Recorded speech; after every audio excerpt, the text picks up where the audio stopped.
Vous le savez, Ben Shinobi avait saisi la Big Bug Hunting Society of Montargis pour une question de constitutionnalité. En effet, chaque chasseur de bugs est autorisé à soumettre une requête à notre instance dirigeante, comme par exemple, est-ce que le traitement contre la Shinobite est remboursé par la sécurité sociale?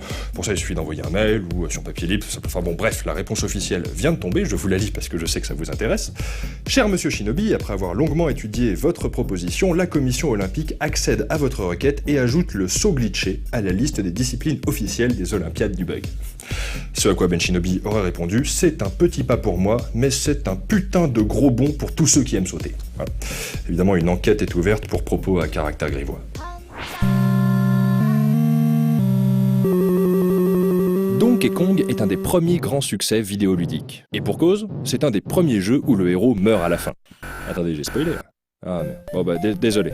Mais le jeu regorge de petits glitches et autres joyeusetés. Commençons par les sauts qui sont bien buggés. Après tout, notre héros s'appelle Jumpman. Il est possible dans le niveau 3 de passer sur la plateforme centrale sans sauter. Rien d'extraordinaire, diront certains, mais cela demande un certain timing, croyez-moi. Ensuite, la moindre chute est synonyme de mort, normalement. Le jeu est impitoyable là-dessus. Pourtant, dans le niveau 1, on peut rebondir sur le mur invisible à droite de l'écran pour descendre rapidement d'un étage. Un peu plus impressionnant, Jumpman peut parfois faire un double saut. Oui, un double saut sorti de nulle part. Ce bug semble random, et mieux vaut ne pas trop compter dessus. Dans le dernier stage, on peut même faire un saut gigantesque de la sorte. Et ce n'est pas fini avec les sauts glitchés. Jumpman aime glitcher quand il saute. Phrase à ne pas sortir de son contexte, évidemment.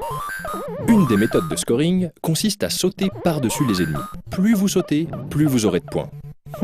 Mais la gestion de ces points est assez mal gérée en réalité. Si vous entamez un saut juste à côté d'un ennemi, vous pouvez obtenir les points sans même lui passer par-dessus.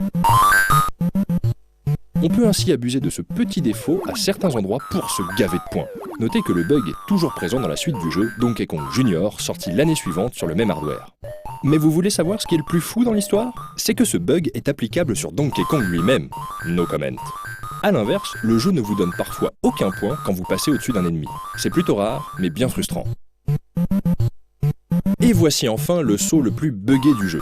Il n'est faisable que sur une des versions japonaises et est vraiment cool à réaliser. Dans le premier niveau, courez le plus vite possible vers l'échelle et montez là. Décalez-vous un chouïa vers la droite, puis sautez. Pour une raison inconnue, vous allez traverser le sol et passer par la même occasion au niveau suivant.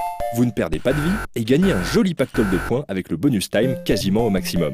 Ce glitch est particulièrement utile pour grappiller quelques points supplémentaires juste avant le kill screen. Et oui, comme dit en début d'émission, c'est une mort atroce qui attend notre héros au début du 22e loop. Vous aurez beau avoir des vies en stock, un game over viendra mettre fin à tous vos espoirs au bout de quelques secondes. La raison de cette mort est due au timer. On remarque bien au début de ce 22e loop qu'il se comporte bizarrement. Pour expliquer simplement, le timer est calculé à chaque loop avec une formule du type timer égale nombre de loops x 10, auquel on ajoute 40.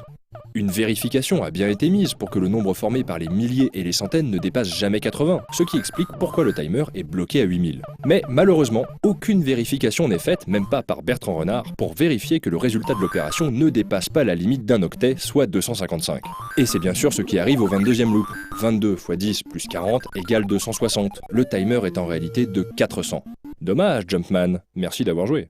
Plein de rancœur, il prépara sa revanche pendant une année durant. Et c'est finalement Donkey Kong Jr. qui rencontrera le même destin tragique en essayant de sauver son père.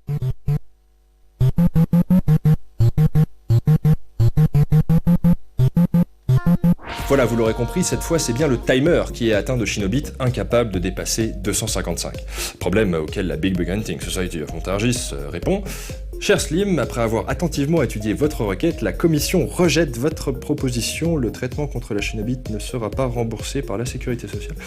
En effet, il s'avère qu'il ne s'agit pas d'une maladie, mais juste d'un jeu de mots foireux pour présentateurs prépubères. Comme si ça me faisait marrer de parler de Shinobite, quoi.